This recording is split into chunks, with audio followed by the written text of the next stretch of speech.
27 फरवरी 2019 Pulwama attack के लगभग 13 दिन बाद इंडियन मिलिट्री का एक फाइटर जेट मिग 21 बाइसन, जिसे अभिनंदन वर्तमान नाम के एक विंग कमांडर उड़ा रहे थे, वो इंडिया और पाकिस्तान की लाइन ऑफ कंट्रोल के पास एक पाकिस्तानी F-16 फाइटर जेट से एरियल डॉग फाइट करते वक्त गलती से पाकिस्तानी एरिया ऑफ कंट्रोल में चले जाते हैं, जहां पाकिस्तानी एंटी एयरक्राफ्ट सिस्टम उनके एयरक्राफ्ट पर मिसाइल दागता है, जिसकी वजह से उनका प्लेन क्रैश हो जाता है। इसके अलावा वहां मौजूद लोकल विलेजर्स उसको इंडियन घुसपैठिया मानकर बुरी तरह असॉल्ट करते हैं, मगर विंग कमांडर अभिनंदन गुस्से से भरे क्राउड से बचकर अपनी जान बचाने की कोशिश करता है और बाद में पाकिस्तानी आर्मी उन्हें कैप्चर करके और पूरी तरह ब्लाइंडफोल्ड करने के बाद अपनी कस्टडी में ले लेती है। तो अब सबसे बड़ा सवाल ये उठता है कि आखिरकार पाकिस्तानी कैप्टिव होने के बाद क्या हुआ था विंग कमांडर अभिनंदन के साथ, और किस वजह से पाकिस्तान को इंडियन ऑफिसर को इंडिया को हैंड ओवर करने पर मजबूर होना पड़ा था, और क्या थी असली वजह इंडिया और पाकिस्तान के जेट्स के बीच हो रही डॉग फाइट के पीछे, जिस वजह से अभिनंदन का प्लेन क्रैश हुआ था, जानेंगे इस वीडियो में। Pakistan says it shot down 2 Indian fighter jets while they were in Pakistani airspace. मेरा नाम विंग कमांडर अभिनंदन है। मैं भारतीय वायुसेना में एक लड़ाकू विमान चालक हूँ। मैं टारगेट ढूंढने की कोशिश कर रहा था। आपके एयरफोर्स ने मुझे गिराया, उसके बाद मुझे अपना जहाज छोड़ना पड़ा था।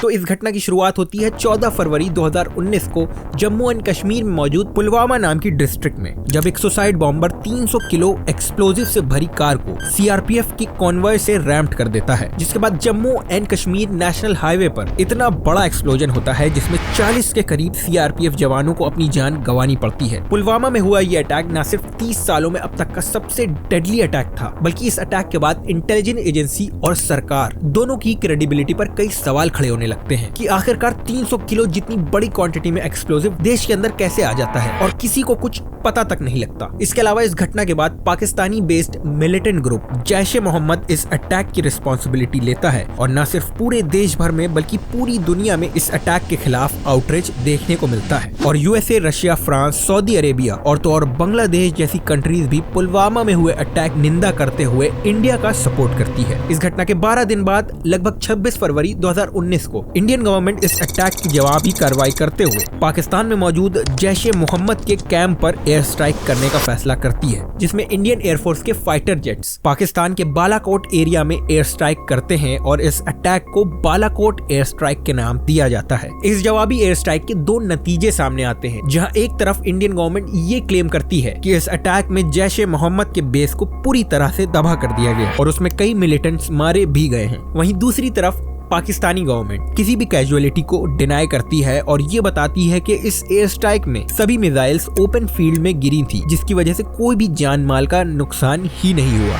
लेकिन इस एयर स्ट्राइक के बाद पाकिस्तान और इंडिया के बीच टेंशन जरूर बढ़ जाती है और बालाकोट एयर स्ट्राइक के अगले दिन ही 27 फरवरी 2019 को पाकिस्तानी आर्मी इस एयर स्ट्राइक को रिटेलिएट करने का फैसला करती है और सुबह लगभग 8:45 के करीब पे पाकिस्तान अपने एयर स्पेस को कमर्शियल और सिविलियन ट्रैफिक के लिए पूरी तरह से क्लोज कर देता है, जिसकी खबर लगते ही इंडियन मिलिट्री भी हाई अलर्ट पर आ जाती है और वो अपने फाइटर जेट्स को इंडियन पाकिस्तानी बॉर्डर के करीब PIR पंजल माउंटेन रेंजेस पर पेट्रोलिंग करने का ऑर्डर देती है, जिसमें से एक फाइटर जेट था मिग 21 बाइसन, जिसे विंग कमांडर अभिनंदन उड़ा रहे थे। वहीं दूसरी तरफ 9:45 के करीब पाकिस्तानी आर्मी अपने एयरक्राफ्ट की फ्लीट को जम्मू बॉर्डर के करीब अटैक करने के लिए रवाना करती है, जिसमें American F-16 falcon, JF-17 thunder combat aircraft और मिराज 3rd और 5th जेट जैसे 24 एयरक्राफ्ट शामिल थे, और पाकिस्तानी एयरक्राफ्ट LOC के पास पहुंचने से पहले ही मिसाइल दागना शुरू कर देते हैं, जिसकी कुछ मिसाइल जम्मू में कई ब्रिजेस और खाली फील्ड पर गिरती हैं। इस अटैक के फौरन बाद ही पाकिस्तानी फाइटर जेट्स वापस लौटने के लिए मुड़ते हैं, तो विंग कमांडर अभिनंदन अपने एयरक्राफ्ट से उनका पीछा करते हैं और उनमें से एक F-16S एयरक्राफ्ट पर अपना टारगेट साध भी लेते हैं, मगर इस दौरान ही हेडक्वार्टर से उन्हें वापस मुड़ने का कॉल आता है, क्योंकि वो पाकिस्तानी टेरिटरी के काफी करीब पहुंच चुके थे और मिलिट्री प्रोटोकॉल के हिसाब से वो इतनी टफ सिचुएशन में भी दूसरे की टेरिटरी में नहीं जा सकते थे। इसीलिए वो फौरन ही पाकिस्तानी F-16 एयरक्राफ्ट पर मिसाइल फायर कर देते हैं और उनकी मिसाइल सीधा टारगेट पर लगती भी है और पाकिस्तानी एयरक्राफ्ट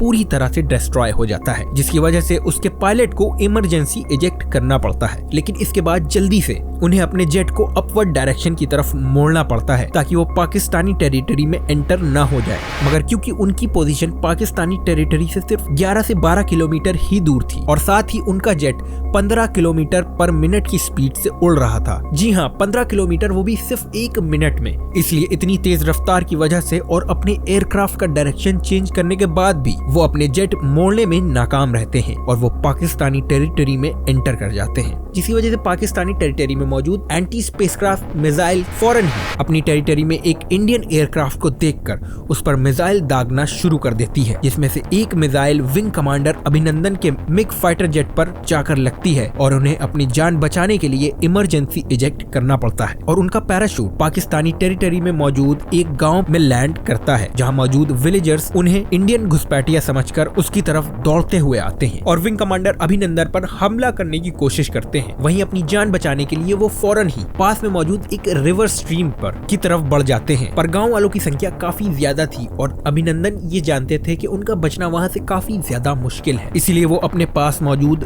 गन से हवा में फायर करते हैं। इसके अलावा विंग कमांडर अभिनंदन अपने पास मौजूद इंडियन मिलिट्री के कॉन्फिडेंशियल डॉक्यूमेंट्स को पाकिस्तानियों के हाथ लगने से बचाने के लिए उन्हें खुद ही चबाकर निगलना शुरू कर देते हैं और बचे कुछ दस्तावेजों को वो रिवर में बहाने में भी कामयाब हो जाते हैं। मगर फिर भी उन विलेजर्स की भीड़ में से एक व्यक्ति उन पे फायर करने की कोशिश करता है, क्योंकि अभिनंदन ने डॉक्यूमेंट बहाते वक्त अपनी गन बीच जमीन में ही छोड़ दी थी। इसके अलावा डॉक्यूमेंट्स को ठिकाना लगाते देखते हुए फौरन ही भीड़ उन पर अटैक करती है और उन्हें लिंच करने की कोशिश भी करती है, जिसकी वजह से न सिर्फ अभिनंदन खून से लथपथ हो जाते हैं बल्कि उनकी नाक तक टूट जाती है और तभी पाकिस्तानी मिलिट्री के 6 जवान ऑन दी स्पॉट पहुंचकर अभिनंदन को गांव वालों की भीड़ से अलग करके उनकी जान बचाते हैं और उन्हें कस्टडी में लेकर 58 किलोमीटर दूर मुजफ्फराबाद में मौजूद पाकिस्तानी मिलिट्री बेस ले जाते हैं और ये पूरे टाइम ही अभिनंदन की आंखें पूरी तरह से बंद रखी गई थी, जहां एक तरफ पाकिस्तानी आवाम इंडियन सोल्जर को पकड़ने की वजह से अपनी आर्मी पर फूल बरसाती है, वहीं दूसरी तरफ पाकिस्तानी हेडक्वार्टर्स को ये लगता है कि जो दूसरा पाकिस्तानी मिलिट्री जेट अभिनंदन ने मार गिराया था वो भी इंडियन मिलिट्री का ही एयरक्राफ्ट था। 2 birds hit in the air, both pilot captured। और वहीं दूसरी तरफ पाकिस्तानी एयरफोर्स के विंग कमांडर शहाजुद्दीन, जो कि पाकिस्तानी जेट से इजेक्ट हुए थे, वो अपने पैराशूट से पाकिस्तान के सबस्कोट से 8 से 10 किलोमीटर दूर लैंड करते हैं, मगर वहां मौजूद लोकल विलेजर उसे भी पाकिस्तानी एयरफोर्स की जगह पर इंडियन मिलिट्री का ऑफिसर समझकर उसे बुरी तरह लिंच करते हैं, जिसमें शहाजुद्दीन की ऑन द स्पॉट मौत हो जाती है। इसके अलावा अभिनंदन को कैप्चर करने की खबर फैलते ही इंडिया और पाकिस्तान के बीच टेंशन और भी ज्यादा बढ़ने लगती है और दोनों देशों की मिलिट्री हाई अलर्ट पर कर दी जाती है। वहीं यूनाइटेड स्टेट और रशिया जैसी कंट्रीज भी इन दोनों कंट्रीज को धैर्य बरतने को कहती है, जिसके बाद इंडियन गवर्नमेंट विंग कमांडर अभिनंदन की फौरन ही रिलीज की डिमांड रखती है और दोनों कंट्रीज के बीच इस मुद्दे को लेकर डिप्लोमेटिक बातचीत होना शुरू हो जाती है, क्योंकि इस बातचीत में हल्की सी लापरवाही दोनों न्यूक्लियर नेशन के बीच एक बड़ी जंग छेड़ सकती थी।